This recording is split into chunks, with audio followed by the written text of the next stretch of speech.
السلام علیکم ناظرین، میں ہوں اصغر سائم اور آپ دیکھ رہے ہیں MPhil Urdu notes channel. آج ہم ایک اہم ادبی عنوان پر بات کرنے جا رہے ہیں جو ایم فل، بی ایس اور ایم اے کے سلیبس میں یہ ٹاپک مختلف یونیورسٹی کے سلیبس میں موجود ہے۔ تازہ گوئی کا رجحان یا سادہ گوئی کا رجحان کیا ہے، اس پر بات کریں گے۔ اور اس پر بات کرتے ہوئے ہم جن چیزوں کو پیش کریں گے آپ کے سامنے، سب سے پہلے ہم پس منظر کے طور پر ایہام گوئی کو لیں گے اور پھر دیکھیں گے کہ تازہ گوئی یا سادہ گوئی کی ضرورت کیوں پڑی، کیوں درپیش آئی، اور اس کے کیا کیا موضوعات تھے تازہ گوئی یا سادہ گوئی کی، وجوہات کیا تھیں کہ تازہ گوئی کا رجحان پڑا یا سادہ گوئی کی ضرورت کیوں کر درپیش آئی، اس پر ہم بات کریں گے۔ تو ایہام گوئی کی تحریک پر ہم بات کریں گے، یہ تحریک کیوں کر چلی، یہ کب تک چلی۔ تو ایہام سے مراد کلام میں ایسے الفاظ لانا جس کے دو معنی ہوں، ایک معنی قریب کا ہو اور ایک بعید کا ہو، لیکن جو شعر کی مراد ہے وہ بعید کے معنی ہی ہوں۔ تو اس طرح کی شاعری کو ہم ایہام گوئی والی شاعری کا نام دیں گے۔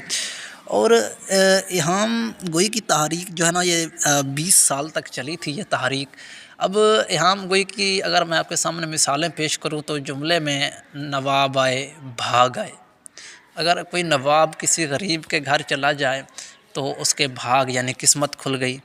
اور وہی نواب کسی مصیبت سے بچنے کے لیے وہاں گھس جائے، تو یہ دو معنی میں لفظ استعمال ہوا ہے۔ اسی طرح مومن خواہ مومن نے اس کے شعر سے ایک مثال ہم دیتے ہیں آپ کو، شب جو مسجد میں جا پھنسے مومن، رات کاٹی خدا خدا کر کے۔ اب یہاں بھی دو معنی ہیں۔ تو ایہام گوئی والی شاعری ہر طرف وہ پھیل چکی تھی، تمام شعراء نے اس کو اپنی شاعری میں استعمال کیا، اور شعراء اور سامعین اکتا گئے تھے۔ اکتاہٹ وجوہات تھی کہ اس کی اس کے خلاف ایک رد عمل کے طور پر آیا۔ تو تازہ گوئی یا سادہ گوئی سے مراد یا اس کی تعریف اس طرح ہو سکتی ہے کہ ایہام گوئی کے خلاف رد عمل کو تازہ گوئی کا رجحان یا سادہ گوئی کا رجحان ہی کہا جائے گا۔ اب تازہ گوئی کے رجحان تھا، اس میں حالات تبدیل ہونے لگے، اس سے پہلے تھے، پھر اس کے علاوہ نادر شاہ کے حملے آپ دیکھ لیں۔ تو تازہ گوئی کے لیے سب سے پہلے لفظ تازہ یا کلام تازہ یا اس کے خلاف رد عمل دکھایا تو وہ مظہر جانا ہیں جنہوں نے تازہ گوئی یا ایہام گوئی کے خلاف رد عمل دکھایا اور تازہ گوئی کی بنیاد پڑی، اور انہوں نے لفظ تازہ کا نام دیا اسے۔ اس شاعری میں صداقت ہے، اور اس تحریک کو عروج تک پہنچانے میں میر و سودا کا عہد وہ بہت زیادہ اہمیت رکھتا ہے، کیونکہ ان کے شاعری کے موضوعات ہیں دراصل وہی تازہ گوئی یا سادہ گوئی کی بنیاد کے طور پر ہمارے سامنے آتے ہیں۔ اب اس کے موضوعات تھے، اس شاعری میں موضوعات انہوں نے لیے تھے، داخلیت تھی ایک تو، داخلیت تھی، اور تصوف اس کا بنیادی اور خاص موضوع رہا ہے تازہ گوئی کا،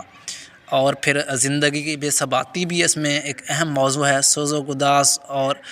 فارسی کے اثرات تھے، یہ بھی اس میں موضوعات کے طور پر آتے ہیں۔ کہ